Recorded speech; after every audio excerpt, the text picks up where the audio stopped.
Oh, I think it is such an important art form. And something I learned that I think is important is that Maria really wanted to do the popular ones. And she wanted to, not to be popular, she wanted to because she didn't love and encourage it being an elitist art form. She wanted it to be for everybody, and that's how it began, and that's how it really should be again.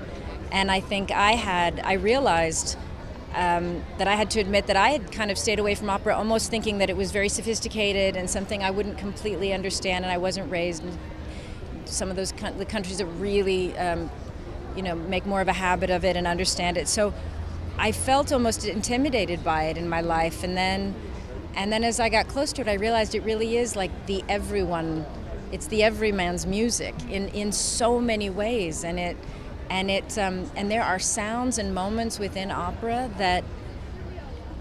that meet certain feelings we have that are not expressed in any other art form. You can't make it doesn't exist.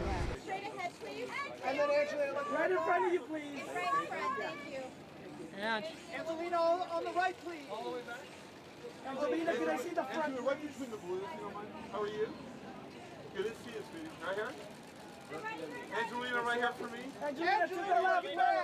Did that make you reflect on kind of the role of film too, and like the sort of that everyman's thing, and versus elite art?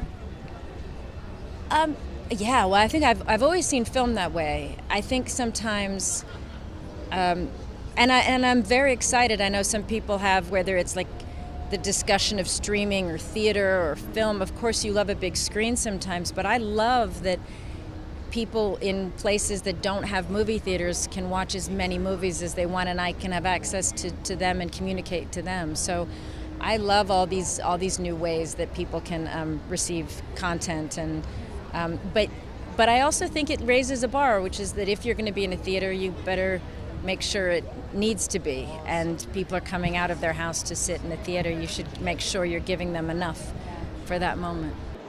Well, the training was it was a lot of breath work, which was it is. Did you feel like a kind of like supernatural connection to her? I mean, I know you got so into the role. I think without knowing it, yes. I mean, I think it's impossible not to be, especially because she's a singer.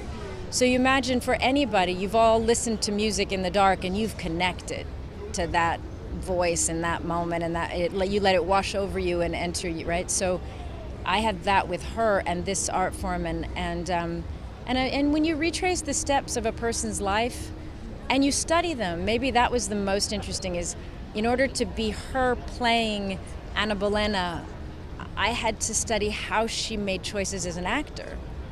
So it was kind of like this investigation of like, okay, Maria, how'd you do this?